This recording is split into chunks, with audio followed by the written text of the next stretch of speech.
Good morning friends. और सुबह के 6:30 हो गए हैं, हम जग चुके हैं और बच्चों ने अपना जगह चेंज कर लिया है। हम तीनों लेडीज़ बेड पर थे, कृष्णा नीचे था और किचन मैंने रात को वैसे ही छोड़ दिया था। बहुत थकान हो गई थी, अभी सारा काम निपटाएंगे। और ये देखिए बच्चे कोचिंग जाना शुरू कर दिए हैं। 6:30 पौने 7 तक बच्चे चले जाते हैं कोचिंग और मेरे सुबह के सारे काम निपट चुके हैं। अभी आ जाएंगे किचन में। ये कल चूड़ा मैंने जो मूंगफली चूड़ा भुना था उसको खाली कर देंगे।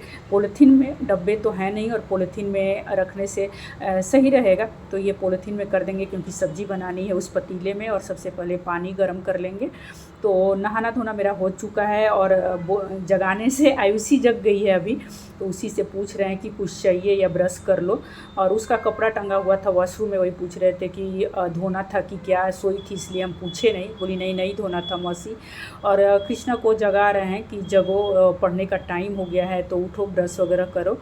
और डोडो तो बीमार है आज कुछ ज़्यादा ही, दवा से कोई असर नहीं है तो और टेंशन है। काम कर रहे हैं लेकिन टेंशन बना हुआ है क्योंकि उसको वापस दिल्ली भी जाना है। तो किचन में आ जाएंगे। आज बनाएंगे आलू गोभी की सब्ज़ी। आयुषी को भी पसंद है और मेरे बच्चों को भी पसंद है। डोडो ढंग से खा नहीं रही है लेकिन फिर भी थोड़ा बहुत जो भी खाई। तो अभी दाल फ्राई बनाएंगे, आलू गोभी की सब्ज़ी बनाएंगे और चावल बनाएंगे। और डोडो का तो अभी कुछ खाने का मन नहीं हो रहा है, तो देखते हैं। फिर से हॉस्पिटल जाएंगे आज क्योंकि ये भी बोल रहे हैं कि टेस्ट कराना ज़रूरी है बोल करके। डेंगू इतना फैला हुआ है कि डर है। तो आयुषी को अभी दे देंगे ड्राई फ्रूट्स, एप्पल वगैरह, वो ब्रश कर ली है। और अखरोट देने गए हैं फ्रिज से, तो वो बैठ करके खा लेगी। और अभी कृष्णा जगेगा और डोडो भी जग जाएगी। तो एक तरफ मैंने चढ़ा दिया है राबड़ी। आयुषी को राबड़ी बहुत पसंद है और मैंने सोचा कि जब वो आज शाम को चली जाएगी तो राबड़ी और पराठा बना करके दे देंगे तो आराम से बैठ करके अपने हॉस्टल में खाएगी। उसको बहुत पसंद है खीर राबड़ी। और एक तरफ चाय मैंने चढ़ा दिया था और ये आलू काट लेंगे। तो डेंगू का टेस्ट हमको भी लग रहा था कि कराना बहुत ज़रूरी है क्योंकि निश्चिंत हो जाएंगे हम लोग, टेंशन फ्री हो जाएंगे।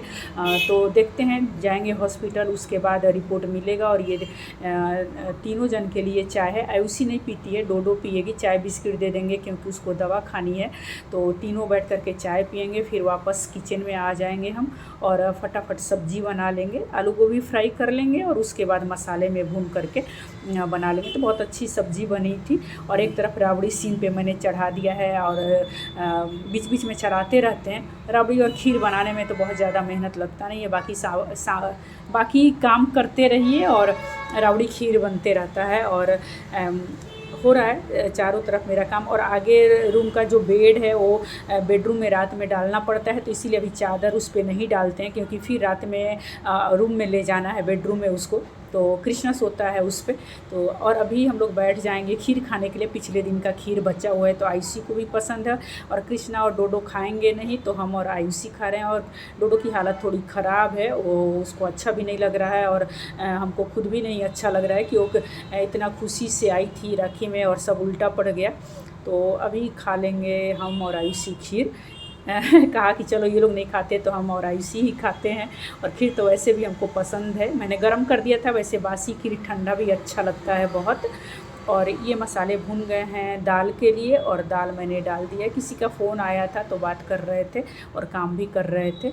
तो अभी लंच रेडी हो गया था। आयुषी और कृष्णा को दे करके लंच चले जाएंगे हॉस्पिटल, क्योंकि कृष्णा को मैंने दे दिया था क्योंकि उसका लंच टाइम हो भी रहा था।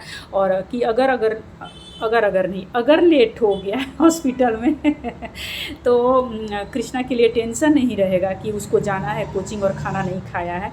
तो ये आयुषी के लिए निकाल देंगे और साथ ही साथ कृष्णा को भी दे देंगे। तो आयुषी को भी दाल फ्राई बहुत पसंद है, उससे पूछ रहे हैं कि अच्छा लगता है ना। उसकी मम्मी बताई थी, पूछा था मैंने कि वो क्या खाती है क्या नहीं खाती है।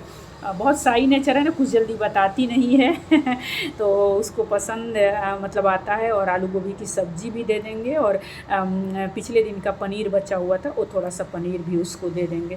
तो वो भी खा लेगी, कृष्णा भी खा लेगा। और उसके बाद हम चले जाएंगे हॉस्पिटल।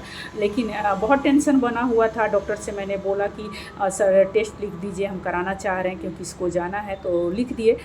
तो टेस्ट भी हुआ और लेकर के आए तो डोडो को बहुत खाने का मन नहीं था, सिर्फ एक रोटी बनाए तो वो रोटी और सब्जी खाई, शायद दवा खाना था इसलिए। और ये देखिए आयुषी खा रही है। कृष्णा गया है नहाने के लिए, वो आएगा तो उसको भी दे देंगे, उसके बाद जाएंगे हॉस्पिटल। और ये आ गए हैं हॉस्पिटल में। डोडो की हालत थोड़ी ख़राब है, बार बार एक ही बात बोल रहे हैं, लेकिन उस दिन बहुत टेंशन था तो क्या कर सकते हैं। और ये कृष्णा को प्यार चाहिए, दीदी को ले आई हॉस्पिटल से, प्यार दे रही है, खाना खिला रही है, तो हमको क्यों नहीं तो आयुषी रिकॉर्ड कर ली और कृष्णा को बताया कि देखो रिकॉर्ड हो रहा है वो बाद में तो फिर शर्माता है, जैसे हट गया गोद में से, नहीं तो उसको इसी तरह प्यार चाहिए कंपटीशन में, दीदी को तो हमको क्यों नहीं और शायद डोडो भी कभी कभी ऐसे ही करती है, अगर कृष्णा को प्यार करें तो डोडो को भी लगता है कि हमको भी बराबरी का मिलना चाहिए।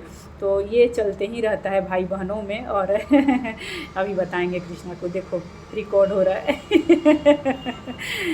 और शर्मा जाएगा कृष्णा। तो अभी आ जाएंगे। हाँ, रिपोर्ट बता रहे हैं कि रिपोर्ट आ गया है, सब कुछ नॉर्मल। डॉक्टर भी हंस रहे थे कि तुमको तो कुछ नहीं है, वायरल फीवर है। तो बहुत टेंशन था, लेकिन टेंशन फ्री हो गए। और डोडो के लिए अभी बनाएंगे एक रोटी, आटा गूंधा हुआ था मेरे पास और वो रोटी सब्जी खाएगी। तो वही पूछ रहे थे, बता रहे थे कुछ, तो किचन जैसे वैसे ही छोड़ करके चले गए थे, इतनी थकान हो रही थी। तो मैंने सोचा कि पहले डोडो को दे देते हैं, उसके बाद सारा काम निपटाएंगे। तो डोडो को मैंने दे दिया, सारा काम निपटा करके अभी हम लोग लेटे हुए थे तीनों जन। कृष्णा तो कोचिंग गया हुआ था, तो बहुत थक गए थे, बहुत थकान हो रही थी। और ये आयुषी के जाने का टाइम आ गया, हम ही को पहुंचाना था, लेकिन अमर से वो बात करी तो अमर रेडी हो गया जाने के लिए, वो फ्री हो गया था, सुबह में उसकी कोचिंग होती है। तो अभी बालकनी में आयुषी को बहुत अच्छा लगता है, बालकनी में खड़े होकर तो मुझसे बातें कर रहे हैं और वो आज चली जाएगी, तो वही बात कर रहे थे कुछ कुछ कि अच्छा लगता है फ्रंट लोकेशन। और यहाँ अपने लिए चाय बना लेंगे। आज पतीला कुछ ज़्यादा ही जल गया है, शायद 3 बार चाय बन गई थी या याद नहीं है। और ये आ गया अमर, हंस रहा है कि इतना कुछ क्या ले जा रही हो राखी में। तो एक में तो अमर का और कृष्णा का दिया हुआ गिफ्ट है, एक में मैंने वही राबड़ी और पराठा वगैरह जो थोड़ा सा और क्या था कुछ वो डाल दिया था मैंने। और हाँ, सॉक्स रह गया था आयुषी का, वो पहनना भूल गई थी, तो वो पहनेगी और फिर निकलेगी। तो बाहर रूपम भाभी मिल गई, आयुषी को पहले से जानती हैं क्योंकि आयुषी एक बार और आई थी। तो अभी छत जाने का टाइम हो गया है। तो ये देखिए रूपम भाभी हैं बाहर में, बोल रही हैं कि जा रही है। उनको पता था कि बेटी भी मेरी आएगी और आयुषी भी आएगी, तो बोलेंगे कि आइए छत। हम कहा हाँ भाभी थोड़ी देर में आते हैं। तो 10 मिनट बाद हम भी छत पहुंच गए थे, डोडो को देख करके और जो उसको ज़रूरत था उसको दे करके, और फिर आ गए थे छत से। डोडो का सर पे तेल लगाए, पूरे बॉडी मसाज किए, तो उसको थोड़ा सा आराम मिला। और वायरल फीवर है तो 3 दिन तक तो रहेगा ही। और चलिए इस ब्लॉग का यहीं पे एंड करते हैं। अगर आपको मेरा ब्लॉग कहीं से भी अच्छा लगता है तो प्लीज़ इसे लाइक शेयर और सब्सक्राइब ज़रूर कीजिए। आप हमें फेसबुक और इंस्टाग्राम पे भी फॉलो कर सकते हैं। और डोडो का बाल बहुत गिर रहा है, पास में रहती नहीं है कि हम कुछ कर पाएँ, तो बहुत टेंशन होता है। तो वही बता रहे थे कि क्या क्या करने के लिए। बच्चों का जब बाल झड़ने लगता है, गिरने लगता है, तो बहुत टेंशन होता है। अभी एज ही क्या है, तो वही तेल लगा रहे थे और बात कर रहे थे। उसके बाद मैंने कृष्णा का भी लगाया। मेरे यहाँ यही होता है, एक जन को लगाओ तो सबको लगाना पड़ता है तो वो अपना रिकॉर्ड नहीं कराया। तो खैर डोडो से बातें करते हुए, मसाज करते हुए, गुड नाइट।